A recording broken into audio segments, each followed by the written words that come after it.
You're listening to the Apple Insider Podcast.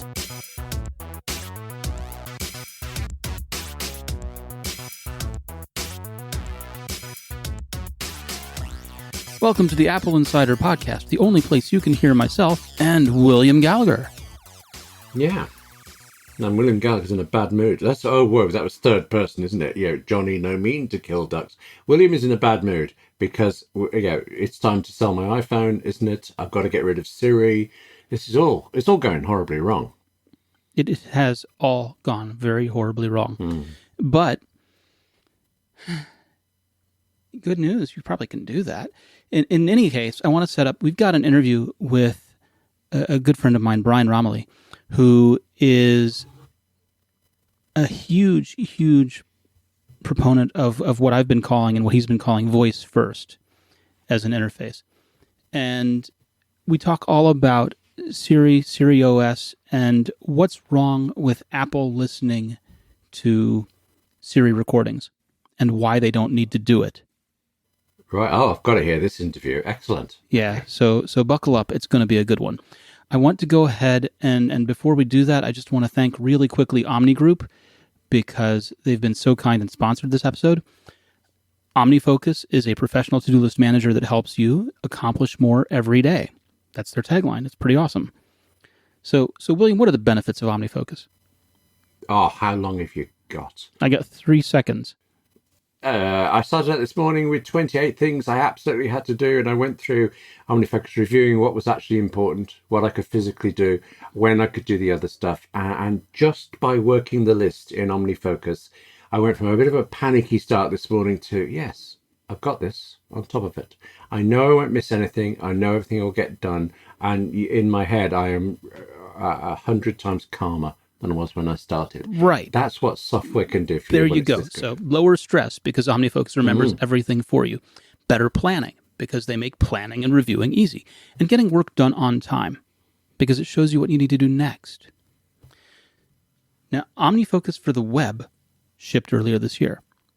It's a browser-based companion app to OmniFocus for Mac and iOS. So wherever there's a browser, you're in good shape. It's designed for laptop or desktop use, especially for people who use Windows or Linux or can't install software on their work Mac. And you get all the core features of OmniFocus. Actions, projects, tags, due dates, and more. And there are more features on the way. Forecast is in testing right now. Some yokel over at Apple Insider wrote a review calling it unparalleled online software engineering.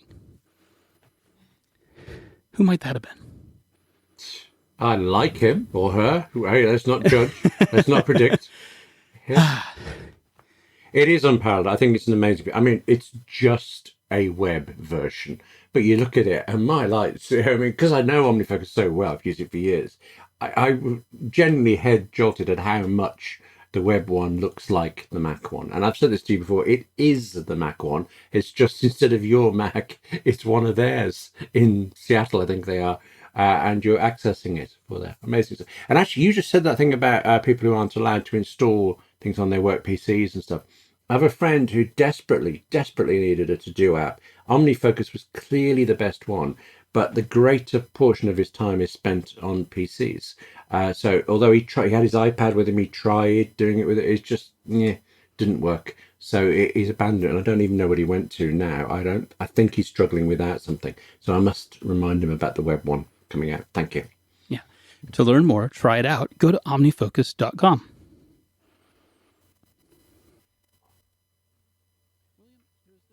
Welcome to this segment of the Apple Insider Podcast. I'm Victor, and joining me is Brian Roemmele. Brian, you've talked for ages about voice first, the concept that voice is the first interface, is our most natural interface.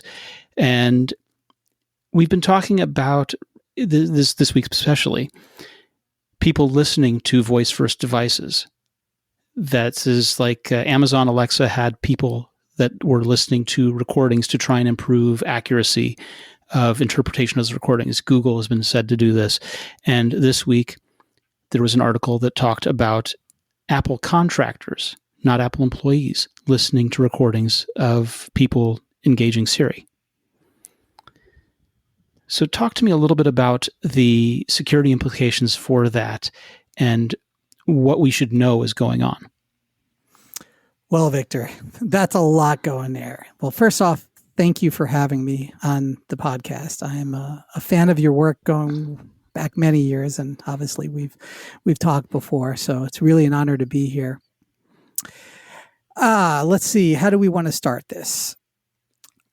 I will start from the perspective of what we're trying to achieve by having a human being listen to the utterances that somebody would save and record in a sort of Siri type of setting. What are we trying to achieve? Well, in theory, and Apple has not been very clear since this story broke, what these individuals were listening for. In the story, as I read it, there were claims that mistriggers of Siri were being recorded. There were incidences of personal exchanges and intimate exchanges being recorded. And there were situational exchanges that seemed to be of a medical nature, HIPAA, compliancy type of scenarios. I'm going to address this taking this story at face value as true. And I have no personal knowledge of whether it's true or false. So we're going to go down the cascade of issues I have. The very first and primary issue I have is that these are not Apple employees under Apple's direct nexus. If, in fact, Apple is employing otherwise mechanical Turks, whether they're Amazon's employees or whatever, third parties or third-party companies to do this work, it's fundamentally and absolutely, regrettably, a bad decision. And it should change immediately. You must have, under any circumstance, when you're listening in or you're encroaching upon the privacy and security of a person in the tech world, the nexus of that person, where they live, must be in the United States. Why? Because we must have legal remedies if something were to go wrong. And it reeks in a very dangerous setting that these people may be outside the confines of the United States Code of Nexus and laws directly. Obviously, indirectly, we can do things. That's one of the issues. The other issue, they're not Apple employees directly under Apple control and supervision. They're being supervised by a third-party company. That's fundamentally wrong. So let's put that aside, and that's wrong. And if this is in fact what Apple did, there is no excuse. They're one of the smartest, wealthiest technology companies on the planet who employ thousands and thousands of people. They can hire a manager and employees to do this job somewhere on an Apple campus in the United States or in the domicile of a country where that particular voice transaction is taking place. If it's in Italy or in Soviet Union, whatever. They have a local office. Presumably they can hire in their local office. Yes. And it should never cross and again, I'll go into reasons why I don't think you ever need this, but it should never cross the borders of that particular country for a lot of philosophical and legal reasons. So it's fundamentally wrong. All right. Putting that aside, again, taking it at face value, I'm very disturbed by the sort of conversations that have been presented as being heard. I will deal with one primarily here first, and that's what I would call a mistrigger. That's where an invocation of Siri had taken place. Conversation was clearly not meant to be part of a Siri exchange, and right. It was recorded. If I say the word Syria, name of a country, and the phone mishears me and decides to wake up Siri, the voice assistant, exactly. That's a mistrigger. So let's talk about this from a fundamental technological standpoint. I'm working in my garage lab with Raspberry Pis, and it's just me and a piggy bank. And I can understand a mistrigger nearly 99% of the time with my devices. it does not take a whole lot of artificial intelligence scientists with a whole lot of, mad calculations and machine learning to understand what a mistrigger sounds like. How do we know this? We know this because of context. And it's very important because people are going to start debating me already here, and I need you to understand that Apple owns context through the premise of the iOS device and what they are calling differential privacy. And again, it's their form of differential privacy, and we'll get into that because it's very important to this conversation. When you have a mistrigger, you have prior context and post context to that mistrigger. And what you can do before you send that envelope away to be listened to, right? If you demand that you must listen to it because you're trying to make things better, the AI to get better, you look at the post context, say, well, was there anything else that took place after that transaction that was gibberish that Siri didn't understand? It didn't make any sense. They were talking about Siri and cooking and the weather and the road conditions, and there was no overt question. It just sounded like gibberish to a AI system that doesn't understand that particular context. Well, yeah, there was no other follow-up. Okay, then we can reasonably conclude that needs to be erased. There's nothing to analyze there. There's no reason to send that audio file outside of your device. So at that point, you can do that locally. It does not require, 90 cores and thousands of AI computers to figure this junk out. You can do this locally simply by looking at deep context, which Apple rightfully owns because of the privacy, because of the encryptions and things like that. You're giving it more context because it's not automatically sending everything to the cloud. This is why this is so befuddling to me, is that Apple got themselves into this particular pattern. So you have this situation where a sound file from a mistrigger was sent to a third party to listen to evaluate what? What are they evaluating? Because Siri did not do any post reaction, any follow-up, any other questions within minutes, microseconds, or whatever. I would use a time window. I won't give away proprietary information that I use. Apple should pay me for it. But let's just say 3 minutes is a reasonably good time to assume that if you have a mistrigger and then 3 minutes later there's another invocation of Siri, then they're probably not directly related unless the keywords are showing up again. And then you have to ask yourself, from a scientific research standpoint, do I really need to go back to that 3 minutes in time and see what that mistrigger was about? Or do I just let it sit? I would say to fall on the sword of privacy and security by saying, no, let's keep the sanctity of that particular mistrigger alone. Let's keep it alone and let's not bring it forth. Now, let's say we now have a trigger, and now we're moving into the next part of this. We have a word sequence where it might be, I won't say it because I can invocate Siri right now, but let's just say we invocate Siri and we ask the weather in Manhattan. And let's just say you happen, and again, it should be contextual. And if it hears Manhattan and you're in California, it could mean, do you mean Manhattan Beach?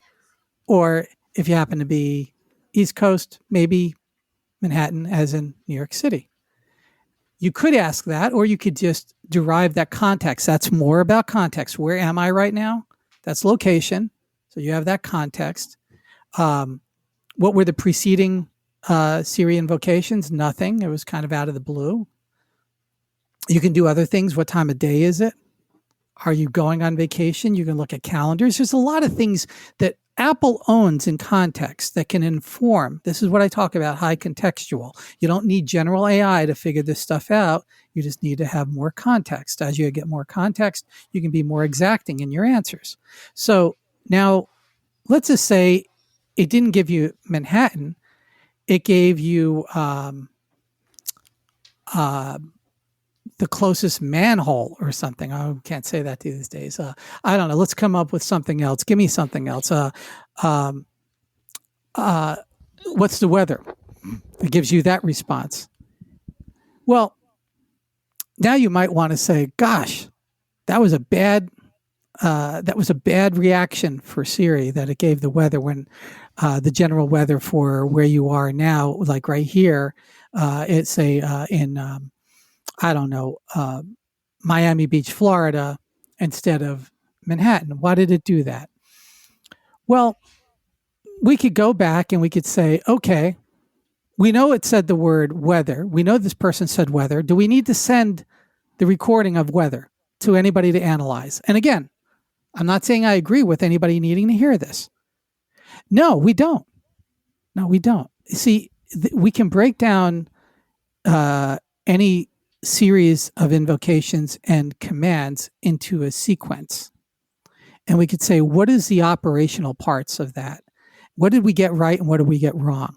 And I say, well, Brian, maybe we got weather wrong. No, probably not, because we could probably go back into that person's device and understand that we got weather right 100% of the time. We can assign a score to the word weather because it's used a lot. See, you don't need a human being to hear the word weather if it's got a score of 100% or 92% or whatever, right? So now we have Manhattan versus Miami, or not figuring out if it's local. You know, you said Miami, but it gave you the local weather. Well, what happened? Well, there could have been a structural breakdown in Siri, and it defaulted to local weather because it didn't understand what you meant by the word Manhattan. Interesting. Now we have just one word that we can perhaps listen to. And let's just say we'll make it complicated, and that was said with a deep Greek accent. Whatever that might sound like, I'm not good at making Greek accents. So now that happens to be US, and let's just say we agree that maybe a human being can review that particular word. That's all they need to hear. They don't need to hear the other context. All they can get is other context is 100% or 90% or assured. They don't need to hear it. The machine is already telling them that they're sure about the other context. Now we're unsure about one particular word. Notice we're not hearing a conversation. Notice we're not talking about a sequence of words. We're talking about a single word. Now, AI scientists will, again, they're yelling right now and arguing with me. Oh, no, Brian, you need to hear everything. No, you don't. You need to hear only the things you need to hear when you need to hear them, if you're not doing it right to begin with anyway. The right way to handle this, I'll now transition into the right way of handling it, is not listening to anybody's words at all. Using the device, using what Apple has put out there as differential privacy, which have 2 patents, the one that I'll address, and I think I gave you a link to. It's called patent number 9,594 700, as far as 9,500,094 741. It's called Learning New Words.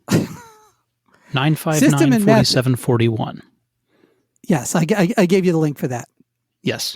It's called System and Methods are disclosed for a server learning new words generated by user client devices in a crowdsourced manner while maintaining local differential privacy of client devices. This is one, not the only, of Apple patents that I will address that Apple could have used, filed in September 24th, 2016, patent granted March 14th, 2017. This particular patent uses Apple's form of differential privacy, which allows a sort of scoring system to be used, to essentially have an assurance that a particular outcome was achieved. And they can do that by mixing, let's call semi-anonymous and fully anonymous user data with public data, along with randomized data to allow Apple to utilize the elements of machine learning to try to understand the artificial intelligence response for that particular scenario. In this case, words. You can do this with imagery. We can do it with, people's medical biosignals and biosensors and things of that nature.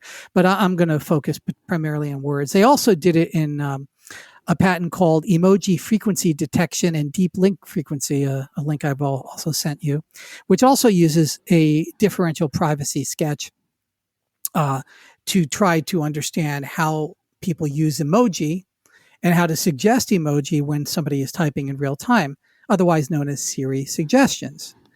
This is using the power of the cloud in a way that is utterly private to the individual. So now we have 2 Apple patents, and there are a dozen others, and there's also precautions that one could use that is based around differential privacy, but I use a much more, for my own devices, I use a much more complex form of privacy. Differential scoring systems that they use are usually for Apple in the 20 to 40 range.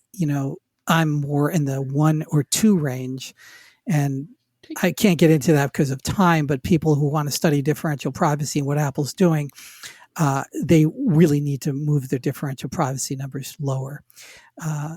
In either case, what Apple could have done is could have used elements of differential privacy to score these misses on words, and to take this data, these particular data sets, and come to a much better outcome of probability by mixing this data with other misses under same contextual situations. Let's call this particular contextual situation the ontology is weather. And what we got wrong is the location or the intent of what weather you wanted. And let's just say that we have in Apple's system at any given time 9,277 people with a Greek accent saying Manhattan. And we put all that together in a differential privacy structure. We now can create a model that can understand that. No human being needs to hear that word. What's a human looking for when they're hearing that word? They're trying to listen to the nuances that were not detected by the machine.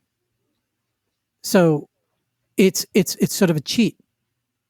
Build the machine better, or use the systems you already have in a better way, and you don't need to have a human being listen to it. And this is my thesis on it, Victor, in a nutshell. Does it make sense? It does. Tell me about Siri OS, because you've talked about that. You've used that name. We've used that name on this show in the past. And now a venture capitalist not too long ago also used that name. What does that mean to you? Wow, that's a great question. Thanks. Let me just put one cap on that last thing that we're talking about. Yeah. If people really want to study the differential privacy and the scoring, study the epsilon problem, and how Apple is dealing with it and the reassurance guarantees. These are things that are going to really come up now that Apple's been exposed. Whether, again, there's truth or falsehood to this, Apple's going to have to come around to it. Now, to the wonderful question of Siri OS. Why do we need Siri OS? Well, we're moving on a fairly regular 10 to 12-year cycle of user interface changes. And I have a interesting chart I put out that shows that user interfaces change on a regular cycle on this frequency. Command prompt, keyboard, touch screen, and now voice, right? Hypertext, touchscreen, yeah, and voice is the next logical conclusion. It also happens to be the one with the highest throughput and bandwidth. I put out a tweet the other day that shows that the average person can speak 150 words per minute, but they can only type at best with full 10-finger typing about 50, 60 words per minute, and thumb clawing at a glass screen, probably more like 22 words per minute. And then even with the help of Siri suggestions, not doing very well. Obviously, humans are not designed to type, nor will we evolve the skill set in anybody's lifetime. I would say it would probably take maybe between 300 and 600 generations for us to be overtly optimized to thumb clawing at a glass screen. And somehow I think we might move past that technology. So the keyboard is a transient technology that existed for one reason only. The computer could not understand human speech.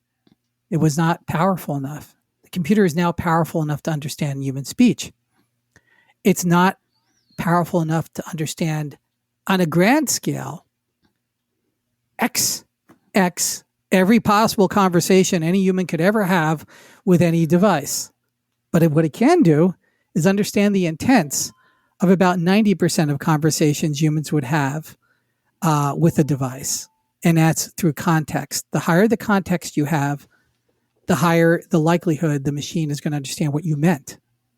So you don't have to create a black box, some kind of Turing experiment for us nerds to get all excited over, that I have a black box that will understand anything you say with no context. Well, I have a black box called the human being that doesn't understand everything everybody says under all context. You need Even context. with context.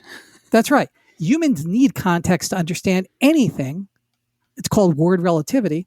And then even when, like you said, we do have context, Victor, we still don't necessarily understand. It's one of the reasons why we have our Bam Bam, bats out and we're hitting each other over the head over the internet, because some person's ironic humor might be another person's hurtful speech. We're living in a world where people cannot express themselves through their voice and through their face.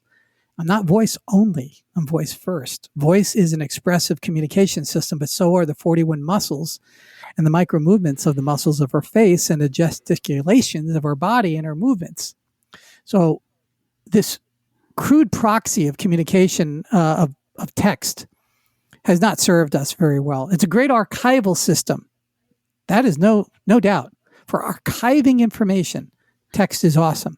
But for communicating ideas and knowledge in real time, it's a shadow of what a couple of words can do. Right? Okay, so that's why we want a Siri OS. But what is a Siri OS? A Siri OS is based on the first order premise that the inputs and outputs will be words. And these words will be organized as humans organize words and sentences, not in a structural way as computers. You and I have been trained to organize our interactions with computers within menu structures, hyperlinks, buttons, and other things that are no longer specific schemorphic. Syntax. Exactly. And we forget that we've been syntactically trained to work a certain computer layout. I'll give you an example. We're still now thumb clawing at a QWERTY keyboard invented in the late 1800s for one purpose only. Not so that keys don't get stuck together on a mechanical typewriter. It's so that the Remington company could type the word typewriter faster than their competitors because they put it all on one line. That's the only reason. And I wrote a piece on Quora. It's now in Forbes and it's a few other places. It's now in the Library of Congress. I'm so blessed. Library of Congress has put it into their permanent collection, apparently printed. The real reason, and a lot of history books are going to need to be changed. I did the research. I actually found the research materials, was to program us later on. The Remington company, it's not a conspiracy, it's just business. They programmed us to do touch typing, the home keys. Mm-hmm. For about 20 years, the typewriter had no touch typist. It was Hunt and Peck. That's why typewriter was on one line, is because they were sort of like, they were able to try to type typewriter real quick and practice it over and over with 10, let's call it 8 fingers at least. You can do it very quickly. So when you were trying to sell an office on giving up handwriting and using your particular keyboard, because there were about 90 different varieties of keyboard layouts, but you patented the Remington layout. Oh, Remington bought it. It was another gentleman that patented it. He later sold to Remington. But you patented this particular layout. Of course, you want your proprietary keyboard to be the one that's learned. So they created the touch typing system, which FDSA and HJKL are your home keys. And then you can now blindly type a memorized keyboard in your head. That's the first human software programming that we've done on a mass scale. And now we're doing it obviously with menus, gestures, browsers, and all the other things that we're used to. But that was the first version of that. And if you don't think it's a big deal, go in and rearrange somebody's keyboard for them and see how quickly that annoys them. Nightmares. Even if they're thumb crawling. So that is the reason it's there. And then Remington froze it by creating the touch typing and seeding that through the YWCA. YWCA was giving free typing courses to women to put them in the workforce, especially in World War I and World War II. This is just the way things happen in history, folks. I didn't create the secretary. That's what they did. And so secretaries learned one keyboard. Therefore, they only demanded the Remington typewriter. And in 2019, you and I are thumb clawing at a glass screen arranged in the QWERTY fashion because of that little quirk of history. So is that the most effective way to get information in a computer? No. It is a legacy way that people are clinging to because they know no other way. And then they disavow the action of the voice as an input mechanism because it's embarrassing to speak in public. Well, now, last time I saw a lot of people talk in public and, for unfortunately a lot of period before texting, people used to talk on their cell phone in public pretty uninhibited. Oh, it doesn't work in the open office formats. Well, everybody's got their headphones on anyway. Who cares? There's a lot of, well, I'll just type it. Go ahead. Nobody's stopping you from typing. If you don't want to use your voice, it's not voice only. Go ahead and type it. What I'm talking about is that we're seeing the decline of the app. We're seeing the decline of the formatted user interface. We're seeing the decline of menus, buttons, and other, things that come from that ancient era. And so you need an operating system built on the first order premises of this new era. You can't just retrograde an operating system as an overlay to, Siri, press menu button 1, hit return key, press this, scroll down. No, that's not what I'm talking about. That's voice control of an existing mechanical user interface, and it's the furthest of what I'm talking about. I'm talking about a system whose input is voice, whose output could be voice, or the production of work. The output isn't always voice. The output of almost everything we do on a computer is production of work to be done. So when we go and we do a search, the output isn't really text.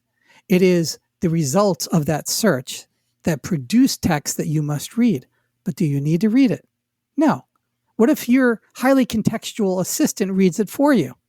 And what if your highly contextual assistant that's local and not in the cloud because it has a lot of highly contextual insights about you tells you what is important? And after a period of time, you not only give agency to that assistant, you become trusting of that assistant because it's deserved that trust. Because it's not in the cloud and it's local and it's on your device and it's giving you good results. Just like you trust a significant other or a friend or the bus driver. Yeah, hey, do you trust a guy? You never met this guy. He's your bus driver. He's taking you 75 miles an hour down a road. You trust him. He's operating a mechanical device that could run off the road. You trust him. We give trust and agency to things, but we give it under limited control. And that's what the premise of a voice operating system is to build the agents that go out into the internet and come back, and you get to either trust the result of that agent or you distrust that agent. And if you distrust it enough, it no longer is used. That particular agent or that particular system gets pruned from the tree branch, and the things that are useful to you start working for you. You can only do that if you build the operating system from the first order premise that what humans do in the world is to get work done. They're not there to necessarily waste time. And what I mean by that is if you're looking at cat pictures on Facebook, some folks may see that as a waste of time. I see it as work to get done. If your work to get done is to see cat pictures, go at it. But I can optimize that much better through a voice mechanism with intelligence than through a mechanical system. And when you finally see it through those lenses, then you start realizing the device itself becomes irrelevant. It's a conduit the device runs through. Everything becomes dumb pipes, essentially, in Steve Jobs' vernacular. The phone company became dumb pipes to the iPhone. The device, the iPhone, is going to be dumb pipes to the voice assistant, to the true voice assistant. We don't have one today in the public markets. Siri, Alexa, Cortana, none of these are true voice assistants. They're front ends to mechanical systems in some cases, and in other cases, front ends to non-contextual AI, non-highly personally contextual AI. Even Google has very low personal context, thank God. And so when we talk about a voice OS, we start saying, okay, then if that's what it's doing, if work is to be done, then we need to analyze what work we do every day on our devices. What's the weather? I can do that in what the weather. 3 words. Try that with your thumb crawling on a glass screen. I can do it in 3 words and I can get a response. Oh, that's easy. Yeah, well, the first Apple II was sold on balancing your checkbooks and organizing your recipes. I don't believe Steve's vision was complete until 2008, when the iPhone was pretty much in popular. 2007, of course, but 2008 when it was really in people's pockets. iOS 1.2 or 2.0, and it was when the App Store started coming around. Yeah. So, what are apps? Apps are time slices to information.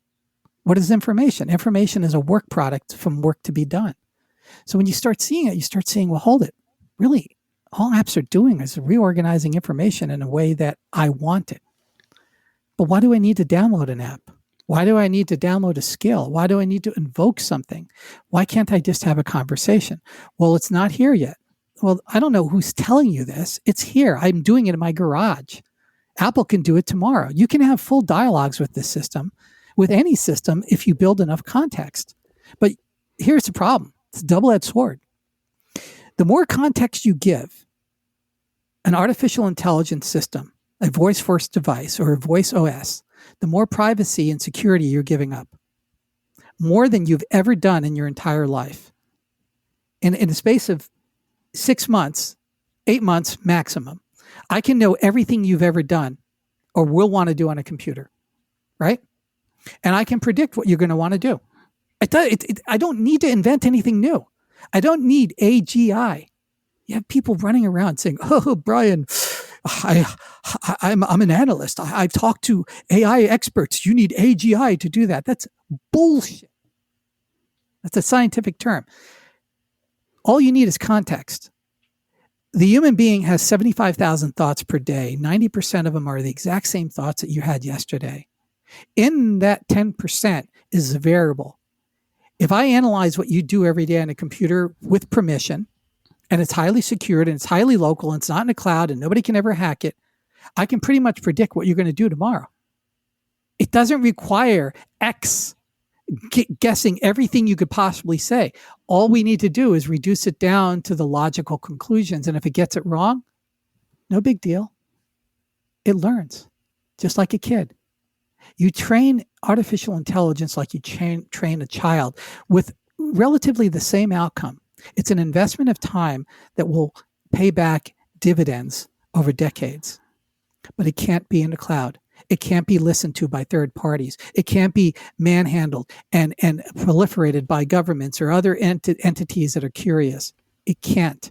Or you and I won't give up that context, and this system won't work. Or if we do give up that context, I don't want to live in that world.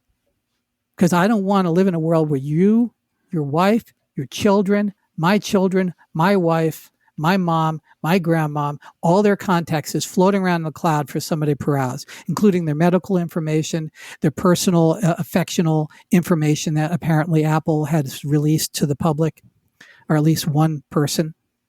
No, you can't do that. So it gets back to the privacy. First order premises of this world that we are going into, whether anybody listening to me wants to believe this, It's like believing gravity or the sun or, nuclear radiation. I can't see it. It doesn't hurt me. Whatever. This is a manifest destiny of humanity. I didn't make it up. I'm an observer of it. And I may sound arrogant. It's like I throw a ball up. Am I arrogant that it's going to hit the ground? I mean, enough observation, you know where it's going. The direction that humans are going to go is not thumb clawing into a glass screen or wearing a feed bag over their eyeballs and waving their hands around the air. They're going to be talking.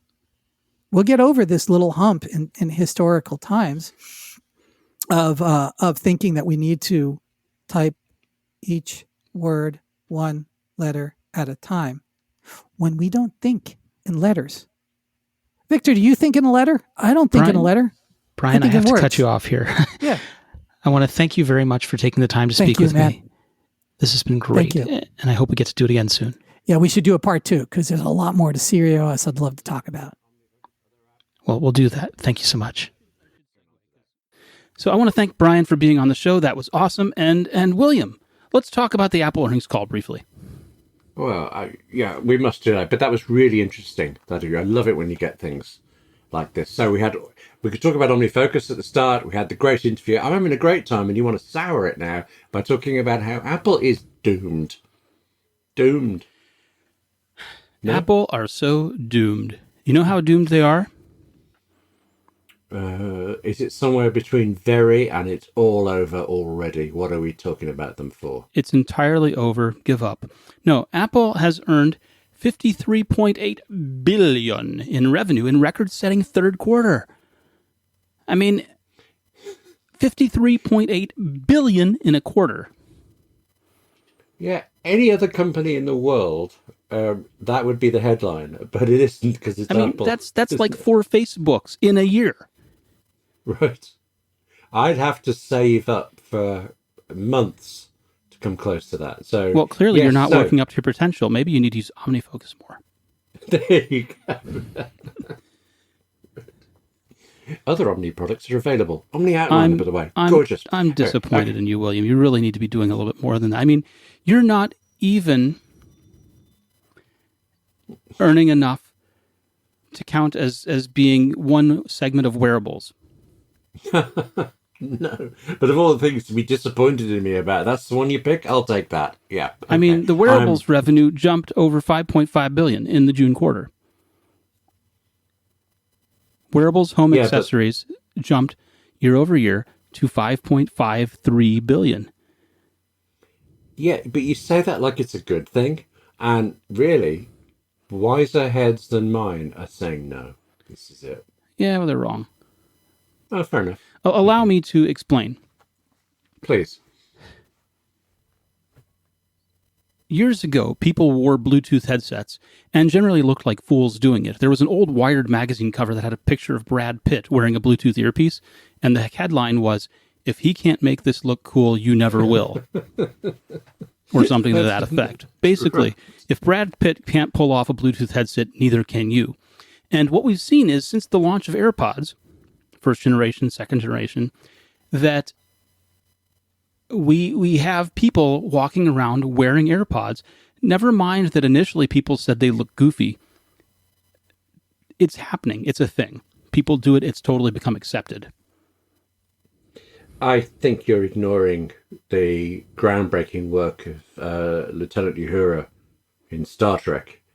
And yeah, but the principle's the same, yes. She made it look cool in the 60s. Well, if you want to go back to that, we can talk about the communicator where you had to flip to open, and we got flip phones eventually. And if you want to talk about a direct line of influence, you want to talk to things like Star Trek Next Generation, where there was an episode with Lieutenant Commander Data playing multiple pieces of music all at the same time, and Apple engineers watched the episode and said, wait a minute, why can't we do that? And invented QuickTime. I'm just glad that we've finally got transporters. Oh, sorry, that's next year. Yeah, that's in private beta, and you've just violated your non-disclosure agreement, William. Yes. But seriously, though, okay, Apple has all of this money, all of this news, but the key thing is the iPhone is selling fewer than it did before, and that is true. All right. Yes. Hold on. let's talk about what fewer means. First of all, fewer is sales are down 13%. Yes, that's what Year I on mean. year. They sold this much. They don't sell as many. They've sold fewer. I mean, I have trouble with a lot of statistical things, but this one, I'm on the money with that one. Yeah. All right, 13% Yes. year on Oh, year, yeah. going into the period where everyone's got expectations for a new iPhone. Oh, you're going to throw figures at me now and I won't cope. Yes. Okay. Yep. It's... And, given the sort of TikTok cycle that we talked about being broken, it seems like it's back in swing because we had the iPhone 10 and people waiting to see what came next, which was the iPhone 10s, 10s Max, and 10R. And now we're on what's going to be basically the second version of the 10R.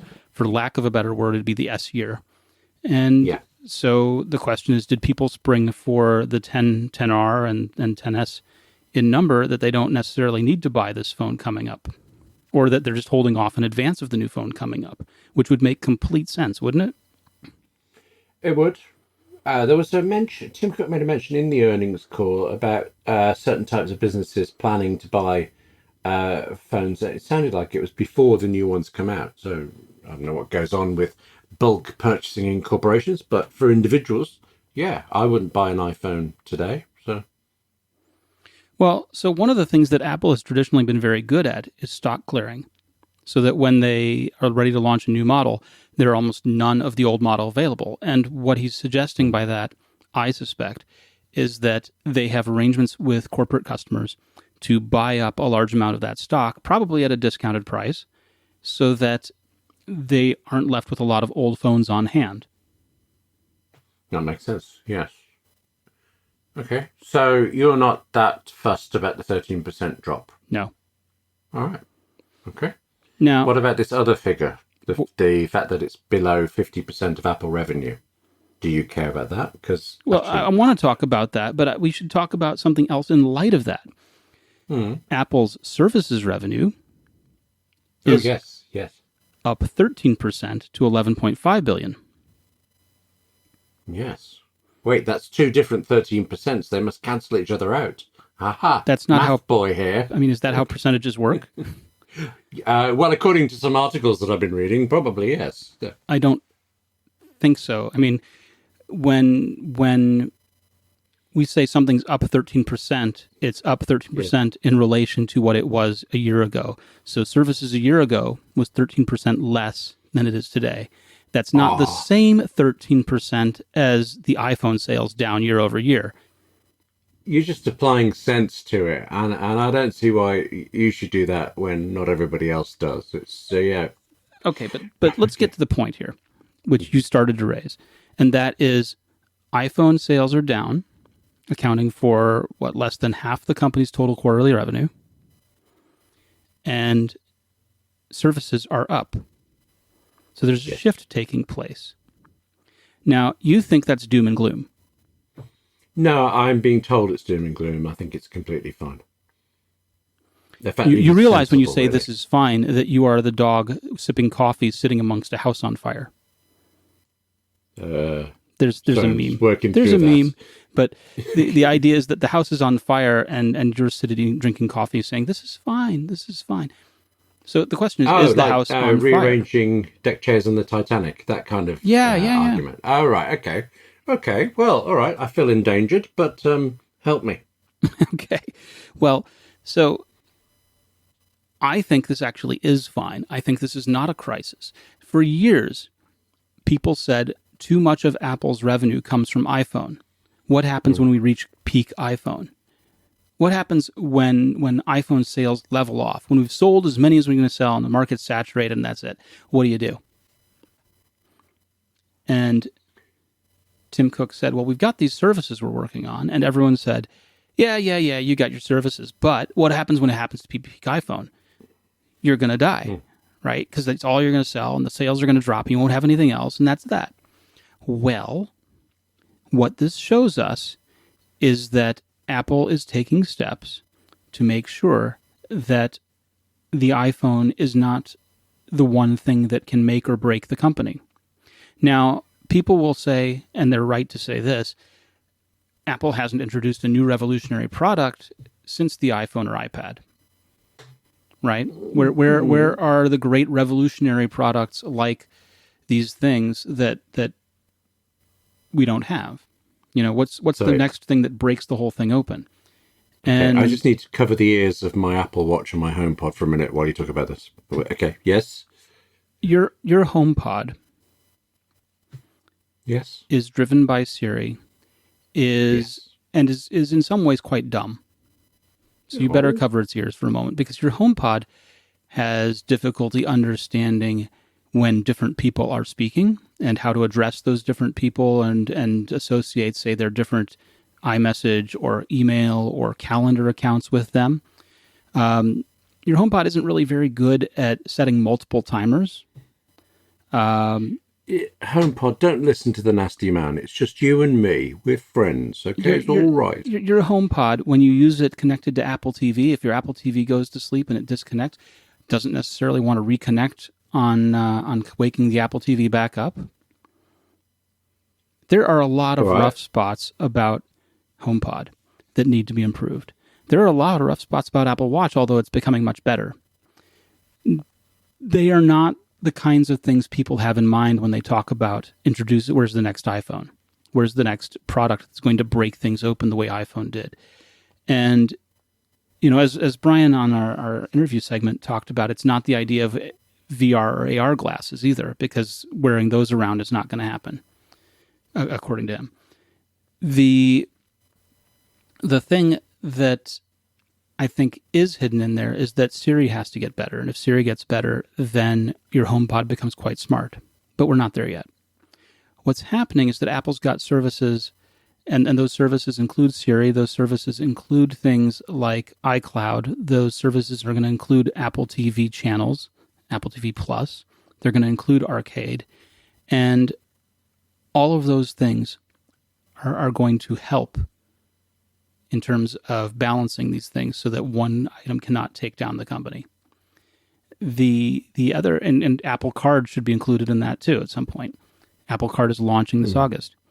The thing that I think we need to take away from this is that Apple has basically turned hardware into a subscription model. That is, you've got your iPhone, you like your iPhone, you're probably not going to switch away from your iPhone, and when a new one comes, either the next generation or a couple generations down the road, you will switch. You will upgrade to the new phone. And so that is a very strong thing. Maybe they're not growing in terms of user share percentage, but they are absolutely maintaining that level of installed base. And they're selling services on top of that. You have a very commanding so that you will upgrade to the new phone. Join us. Anyway, so there you go. What you can't see through the microphone is the hand wave as I do that. You will join. You will upgrade. Yeah. Right. Okay. Yeah. So where does that leave us? Everything's absolutely fine at Apple.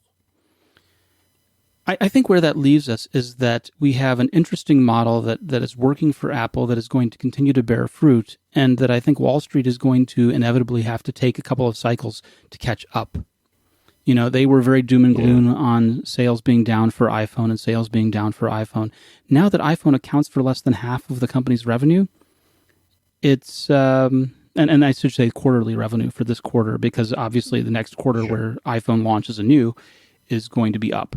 But that's the thing, is that the company is probably in a very healthy state. So you don't feel we should be suggesting to people that they join us next week on the Windows Insider podcast instead? The Windows Insider podcast, where we cover the differences between Build 1803 and 1903 and why Mike Worthley is stuck on Build 1803. Yeah, we could. Yeah, we're not going to, though, or at least I'm suddenly unavailable. Or why one of our writers had to break his workday yesterday for 45 minutes to go back to a restore point because Windows was acting flaky and we didn't know exactly why. Now, restore points exist. I'm glad. They're very useful when they work. They're very useful when some malware hasn't wiped out your previous restore points. You can't restore back. But again, nightmares. I actually hadn't heard that term till he mentioned it going through. So it sounds like it's a good feature. They've been doing this for years, where they periodically, every time you install a piece of software, every time you do something that changes the system configuration, they save a restore point so you can go roll back. They also do this maybe weekly. And Cool. when you roll back, you don't lose your user data. You just lose those installed programs or software updates. So you have to go through and figure out what's changed. And the new version of Restore Point Restoration that's in Windows 10, and I say new because I remember what it was like in Windows 7, is that they list the things that are going to be impacted. And so you write down on a piece of paper the list, and then you go ahead and roll back the restore point and then reinstall those pieces of software or reconfigure them to get them back up to date. No, sorry. You had me, and then you went too far. You saw this. Now reminds me of Microsoft Word. It has that fantastic feature of recovering your lost documents, and you just wish they'd put some money into not losing the documents in the first place. Yes, so I'm less impressed. Well, I mean, it's good that it exists, but that's all the time we have for now on the Windows Insider podcast. Thank you so much, William.